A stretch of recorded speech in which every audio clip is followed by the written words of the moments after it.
খবৰ আপোনালোকৰ? কক চাচা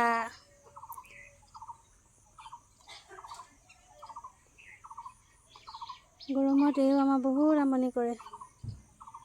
ভিতৰত থাকিবলৈ মন নকৰে অলপো গৰমত।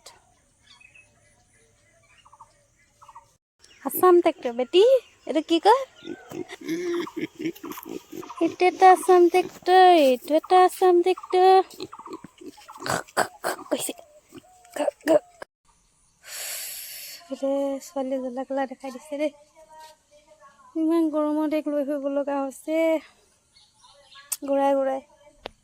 ভিতৰত অকণো সোমাই নাথাকে। কি কৰিম মই লগত বেটি?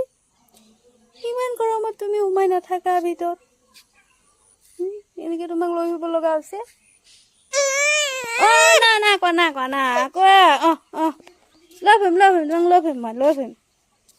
বাহিৰত লৈ ফুৰিম দে। ছোৱালীৰ লগতে লাগি থাকোঁতেই যায় মোৰ গৰমত বাহিৰত ঘূৰি ফুৰি। আজিলৈ ভিডিঅ'টো ইমানেই ভাল লাগিলে like comment share and subscribe কৰি দিবলৈ নাপাহৰিব। Bye bye. এনেকৈ তাইক লৈ ফুৰিব লাগিব হ'ব আৰু ইমানতে ভিডিঅ'টো সামৰণি মাৰিছোঁ। কি ভিডিঅ' বনাম আৰু গৰমত লৈ